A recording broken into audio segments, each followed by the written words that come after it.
Last time, when going over every stat, I already mentioned how resistances have a better scaling the higher the percentage. This does make you tankier overall and is most commonly known as effective health. Effective health takes all sources of health, shield, damage reduction and healing into account and calculates the amount of health you can take in a certain amount of time before hitting 0. For the sake of simplicity, we will ignore healing as the Dragonite, thanks to Dragonhide, is basically immortal unless we get one shot. Everything explained in this video still applies to all classes in game. The main difference is the amount of health and healing you have. How do we calculate effective health? Effective health in Dragonsang when ignoring healing is based on health, block and resistance. Block does not matter for PvE, since it is simply impossible to build it effectively at the moment, and the 20% chance of taking full damage and thus being one-shot is not worth the investment. This leaves us with health and resistance. Resistance itself, the flat value provided by items, scales linearly. This means X amount of resistance on an item always provides the same amount of resist percentage regardless of how much you have. The resistance percentage on the other hand scales exponentially. For simplicity, let's assume 1000 resistance is equal to 1%. When taking 1000 damage with a resistance of 50%, we will receive 500 damage. We had to obtain 50,000 resistance to reach the 50% and half the received damage. When taking 1000 damage with a resistance of 75% instead, we will receive 250 damage. We now added another 25,000 resistance, but half the received damage again. We just gained the same amount of damage reduction with half the resistance value added. This is exponential growth. If we now take the same amount of damage with a resistance of 87.5%, we would only receive 125 damage by adding another 12,500 flat resistance. Half the resistance amount for twice the effectiveness. Dragonsang's resistance is capped at 80%. This is just theoretical right here. Now that we understand the resistance, let's see how it affects our effective HP. Assuming we're starting out with 1 million health and 0% resistance, we have 1 million effective health. This means taking 1 million damage will kill us. With higher resistance, now at 50%, we need to be dealt 2 million incoming damage to die, even though our HP remained at 1 million.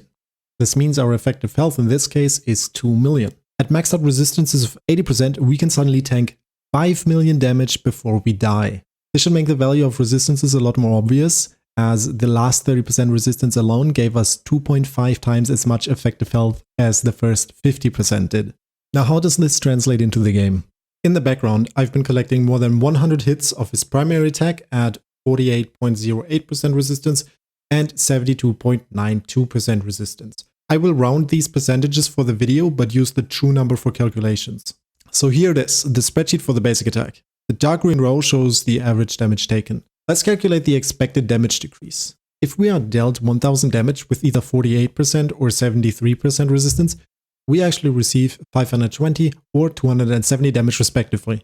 Knowing this, we can take 1 minus 270 divided by 520 to calculate the expected damage decrease. In this case, 0.4784 or 47.84% less damage taken.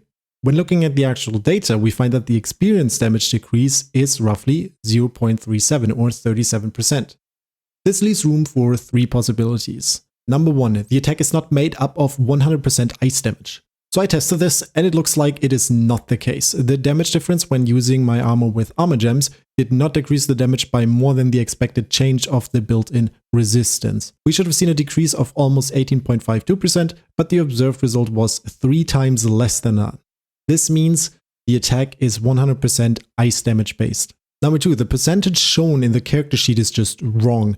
If this was the case, it has most likely been a huge bug for years without anyone noticing. Number 3, the most likely case, I made a mistake somewhere. Since I've shown everything on the screen and an even bigger sample size of attacks in the video running in the background than I ended up using, you can do the calculations yourself and feel free to correct me. For the sake of this video, we will calculate the effective HP with both the expected result and the actual result. The actual result translates into a resistance of 67% instead of the expected 73%. The 48% resistance build had 5.4 million HP, which resulted in 10.3 million effective HP, and the 73% resistance build had 5 million HP, which resulted in an insane 18.5 million effective HP. When calculated with the actual result from testing, we had 5 million HP again with 67% calculated resistance, which translates to 15.1 million effective HP. Still 50% tankier than the normal HP build, but weaker than the expected 48% less damage taken. I hope this gave you an even better insight into resistances and why health might not be the ultimate tank stat.